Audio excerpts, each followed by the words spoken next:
Chapter 5, Enemy Turf. I overheard them say that the Castle of Darkness was beyond this land of ice. I'll be waiting for you here, so hurry back safely. Okay, sudden ice level. Hello everyone and welcome back to Let's Play Ninja Gaiden for the Master System.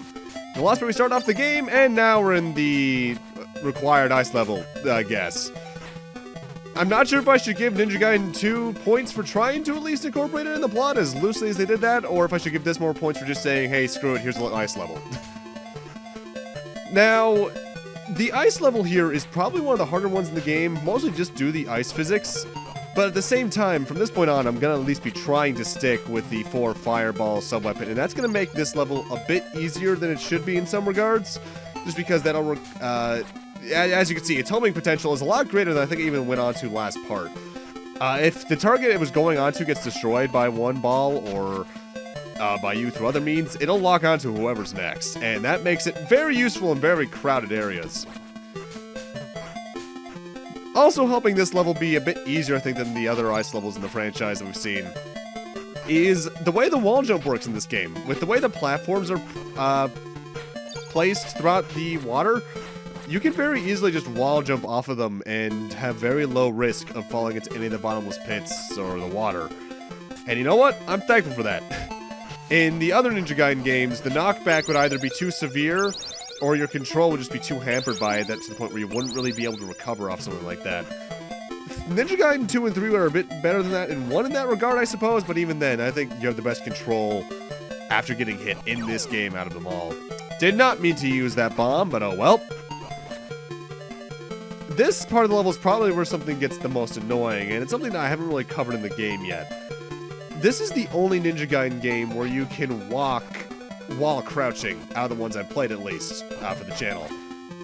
And you're supposed to do that to get underneath these very low passageways, because as you can tell, the ceiling here is very Bubble Man from Mega Man 2, where it's completely covered in spikes. However, making this a bit more interesting is the fact that there's ice physics that we have to move around as well. And for a while, I couldn't quite figure out how to stop my momentum, because if you just try to reverse your momentum, you'll just go the opposite direction. If you want to stop your momentum while you're crouching or on the ice at all, just swing your sword. I'm not sure how that works physically, but it works for the point of gameplay, so hey, I'll take it. Now, late in the last part, I started reading the little level bios that every single one of the levels has in the manual, but I only got through the first one, so let's continue on with that, shall we? Starting off with Chapter 2, Pursuit in Tokyo. Ryu's path now turns to the streets of Tokyo, where knife-carrying hoods, slick and deadly gunmen, innocent-looking tourist types with camera guns, and even killer crows assail Ryu on his quest. After Ryu battles the gangsters in the streets and in the high-rise buildings of the city, he finds himself face-to-face with the gang's leader, the Oyabun. May not even need to leave his seat to defeat Ryu. Too bad for him, we know how that worked out. Moving on to Chapter 3, Samurai and Kendo. Ryu left the city streets of Tokyo for a more traditional setting in Osaka, but it isn't only the architecture which is old style. Ryu now finds himself against sword-wielding samurai, wandering ronin with deadly staffs, and camouflaged ninjas with bombs. Ryu may be able to get past the guards and under the spikes to reach the layout of the Kendo samurai, but will he be able to withstand the deadly sword technique of the samurai himself to learn where he must go next in the search of his scroll? Following up with that is Chapter 4, but if I'm recalling the stage layout correctly, we're about to reach the boss for this stage.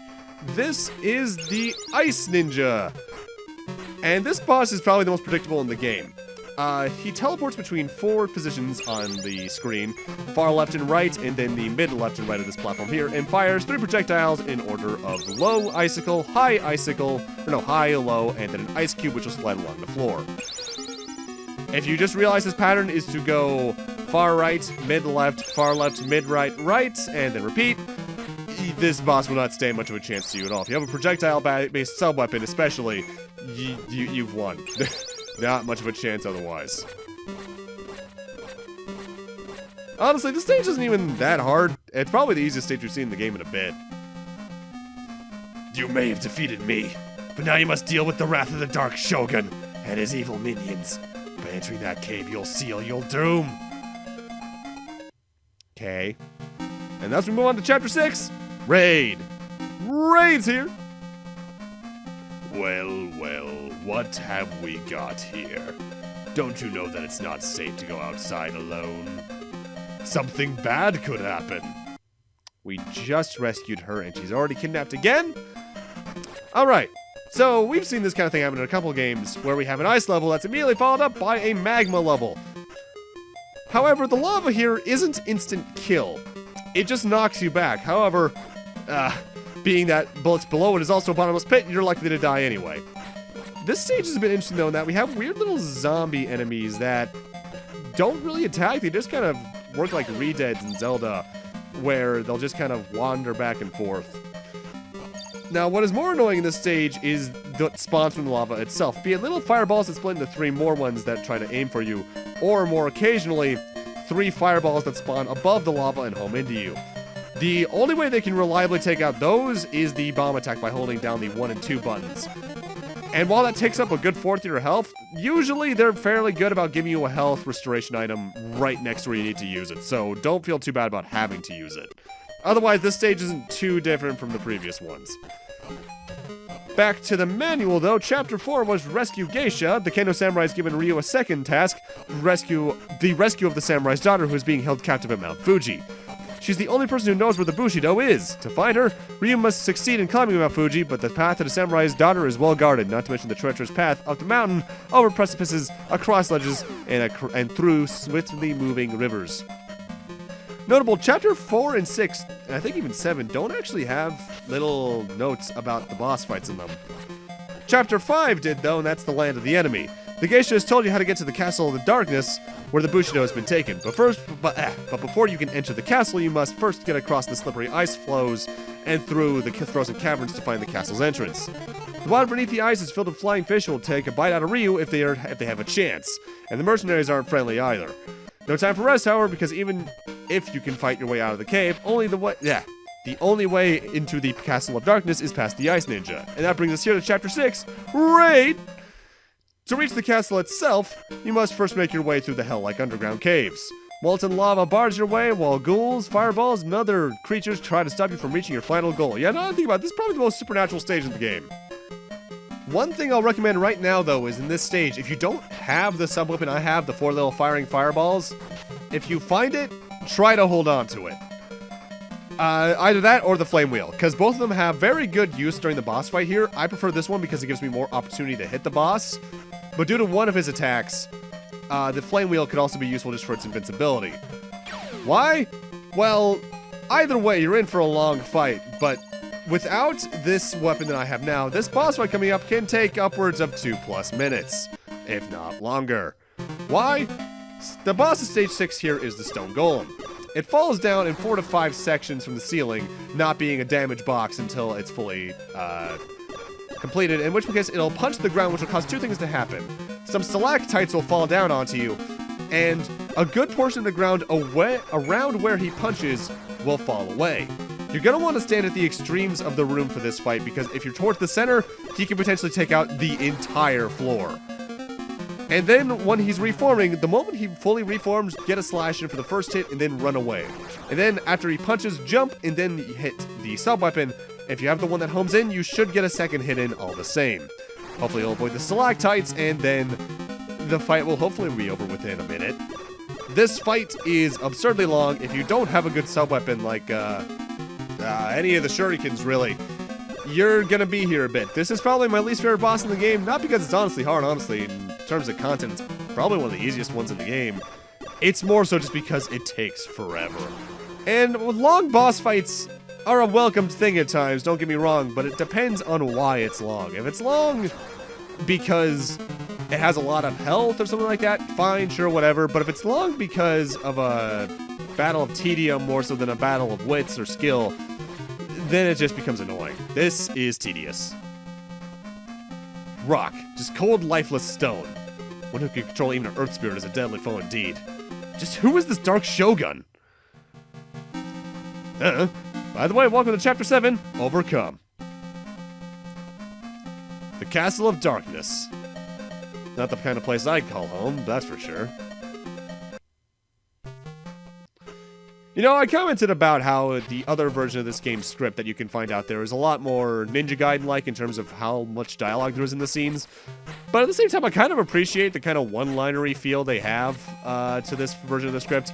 In a way, it's kind of like how I described the first Ninja Gaiden towards the end of that LP, if I recall correctly, or was that Ninja Gaiden 2? Where it's very much, at times, kind of like a 1980s B action movie, where you're there more so for the fun of it than the depth of it. And I can appreciate that, even though this game in particular gets a bit weird with it at times. Either way, welcome to the longest stage in the game, rightfully so being the last standard stage. And what's weird about this one is that it has a bit of an inconsistent gimmick. For instance, right here we have a wind gimmick where there's these little turbines pushing around wind, and you're completely safe from the current whenever you're in the green areas.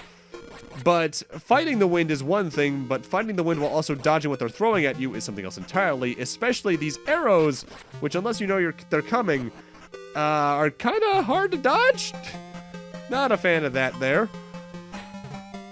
Either way, going back to the manual, this stage's bio is that you've reached the Castle of Darkness. Your search for the Bushido is at an end. Almost. Before you can find it, you must use all the skills you've learned up to now to get past the guardians of the castle, find the Sacred Skull, and defeat the Shogun of Darkness.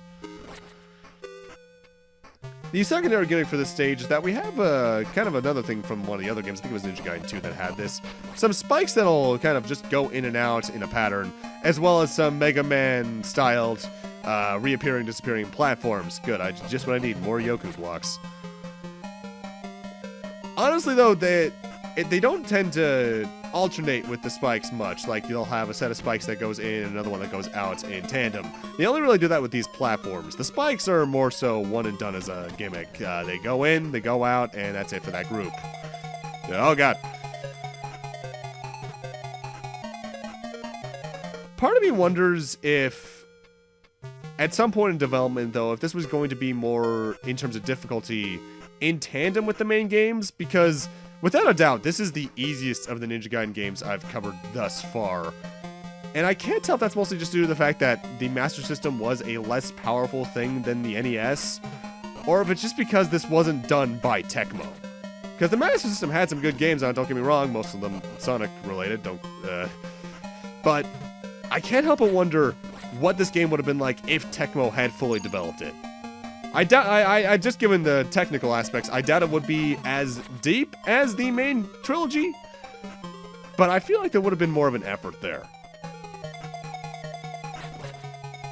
I'm also not a big fan of this song. In fact, I'm not a real big fan of this game's soundtrack in total. Not that it's bad music, it's good background music, but there's nothing really memorable about it, I guess is the way to put it. Compared to the main trilogy where, well, yeah, there's not many tracks to remember from those games. There's usually one or two per game. I don't remember any of this game's music. Again, though, that might have to do with maybe the Master System had a worse sound chip and such. It's all iffy between technical aspects and developers and that.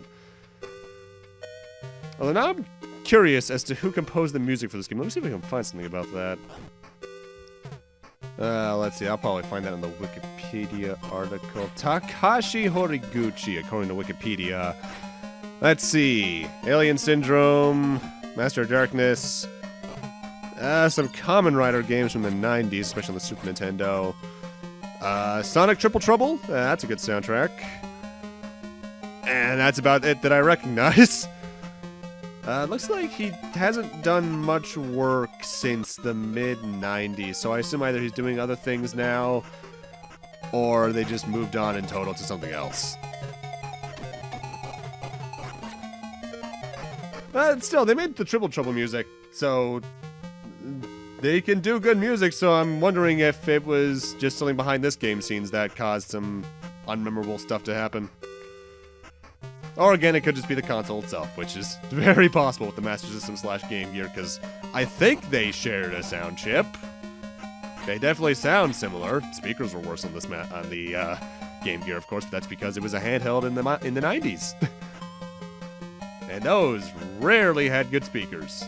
Hell, some Game Gear tracks still grant my use to this day. Either way, the boss of this stage isn't the Shogun of Darkness, it's this weird Kabuki fighter. And this fight's kind of complicated with the amount of projectiles flying around. This guy has two attacks. He'll shoot his little fan forward, which will shoot out a small projectile. And then he'll walk forward and throw his mask at you, which will just kind of go towards wherever you are related to him, and then come back. However, This is kind of a Pyrrhic fight for my tastes. You could just continuously slash and not worry about the projectiles, and you should do just fine. You'll do more damage to him than he can to you in the time span allowed. Not much strategy to it otherwise. The Bushido! At last I've recovered the only true artifacts of the House of Dragon. Now to find the geisha and take care of the dark... Weird place to put a chapter transition. Chapter 8 of Decisive Battle! I think, if you examine the situation carefully, you will find that you are in no position to be making threats. Though, you have come much farther than I would have expected, you still fail to realize the power you are up against. It is because of your lack of perception that in the end, I, the Dark Shogun, will be the master of the Earth. It's in that cutscene in particular, in the other version of the script, where we get a bit more depth, where essentially Ryu kind of sacrifices himself and almost dies, but the dragon sort of brings him back like it did in one of the other games. It's weird. Either way, the Shogun of Darkness is the final boss, and he doesn't do much. He just walks left to right, occasionally slicing his sword down on the ground, which will cause, I think, 5 shockwaves in either direction. If you just wall jump over him, you'll generally avoid it. You do need to be a bit careful about positioning, but as you can see, he went down pretty fast, even fast compared to the previous boss fight, I think. But of course, being a final boss, we're not done yet. Phase 2 has the hot sauce drop from that one episode of SpongeBob in the background, and the Shogun of Darkness's skull kind of just going around in a wavy pattern at the top of the screen, shooting some projectiles at you, occasionally summoning some lightning to try and smite the hell out of you, and occasionally he'll just come down to the bottom and repeat his pattern. Kind of an easy boss fight. Honestly, there's not much to really fear in this fight. As long as you just, again, try to outpace the damage, you should generally do fine. You don't have to worry about anything in the background trying to damage you. But, yeah, this is kind of a easy final boss. Easiest in the series we've seen yet, that's for certain. And that's game. No! I refuse to die. I'll be back. I'll be back.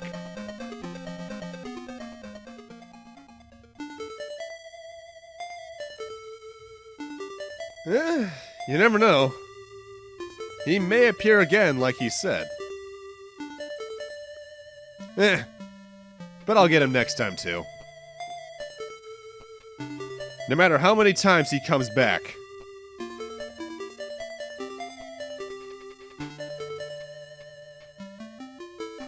And it just kind of ends like that abruptly. And yet it somehow has the exact same ending as every single game in the main trilogy, with Ryu and the girl of the game just kind of overlooking something collapsing, huh? Never really thought about that before. Either way, that's Ninja Gaiden Master System. It's a game. It's not bad by any means, but it's certainly not as good as any of the main trilogy. Even Ninja Gaiden 3, I think, is a better game than this. It's just more... it doesn't feel as confident in what it can do. And the bosses in particular just serve to make the game feel more tedious, given their length thanks to the added invincibility frames. Not a game I'll probably be coming back to anytime soon, but if you want to play it, it's on the Master System, it's okay. There's 2 versions of the script. I'd recommend looking for the other one if you're looking for more of a laugh, but this one's pretty straightforward, and hey, we're over 2 parts in. But with that, I'm going to need to end this off here. Thank you guys for watching, have a great night, take care, and I'll see you guys next Let's Play, whatever that may be. See you guys then.